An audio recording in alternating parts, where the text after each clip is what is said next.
How's everybody doing? Welcome back to the channel. Today I'm going to be showing you something a little bit different today. And it'll be a bit more of an analyzing thing. We've done this before with the island games, and now we're doing it with the Islamic Solidarity games from 2022. Well, technically 2021. It says in the title there. Anyways, enough of my intro business. Without further ado, let's do this shice.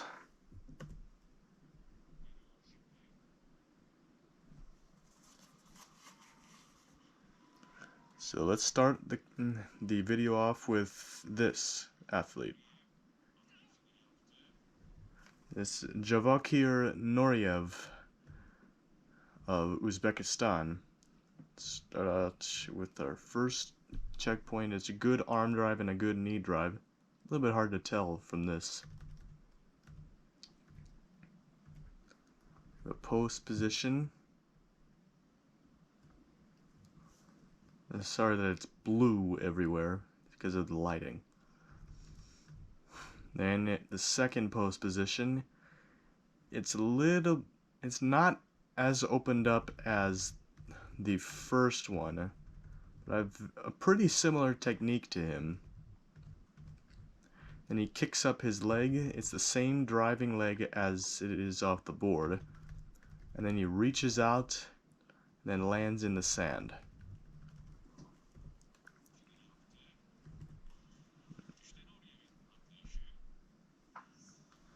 That's the first athlete. Now this is only part one, so stick around for the other few parts.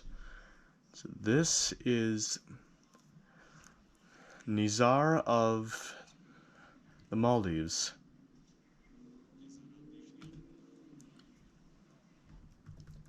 So he was just 16 at the time. See, he has a good arm drive and a good knee drive.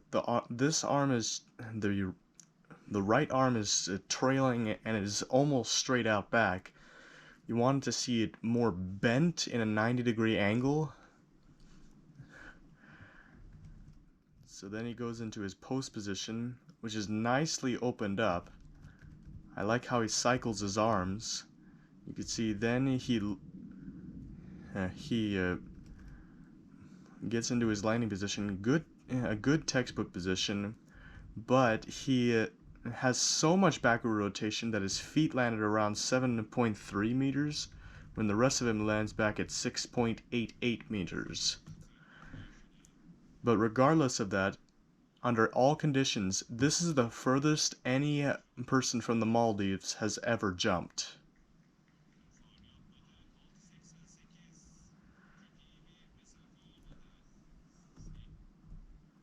Now we have Timur Isakov of Kyrgyzstan. He's one of my favorite athletes to watch because of his hang technique. And you can see there he overstepped the board completely. We'll still take a look at his checkpoints. See, he's a good arm drive and a good knee drive. Same sort of action with the right arm as Ibrahim Nizar. You can see he then goes into the banana shape. However, he uses more of a hitch hang combination, the hitch hang style, and not the classic hang where you keep your leg at 90 degrees and then put both legs back. He goes into his textbook position, but doesn't land very well.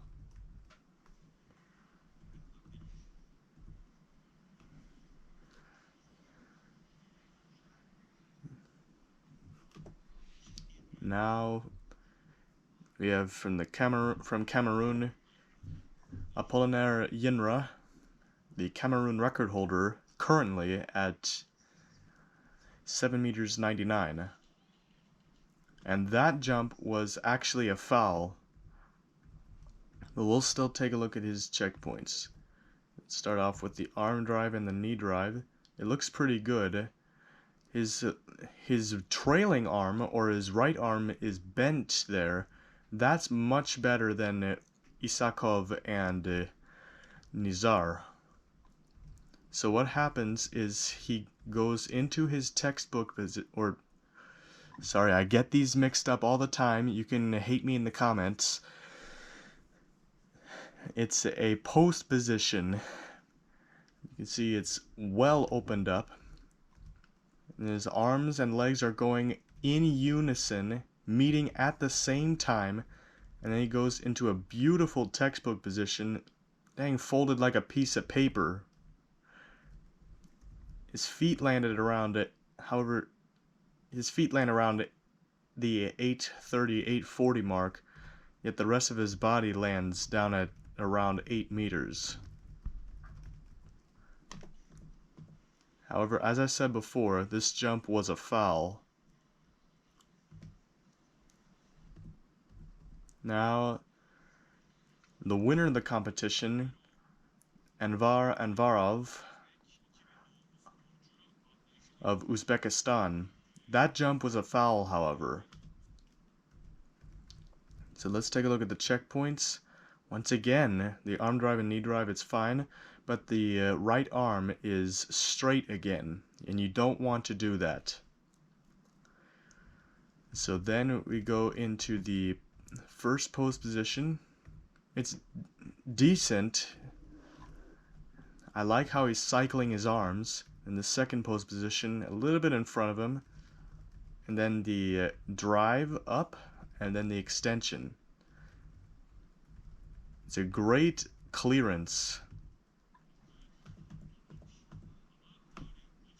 So here it is again from a different angle.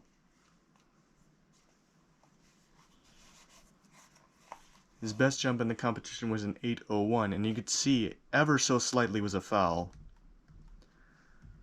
And now to end off part 1, we have Ildar Akhmadiev of Tajikistan. This was his second jump. He is actually a personal favorite of mine when it comes to fast long jumpers, besides Carl Lewis, of course. And you can see he lands really close to that 8-meter line. Now let's see what it is. Let's take a look at the checkpoints.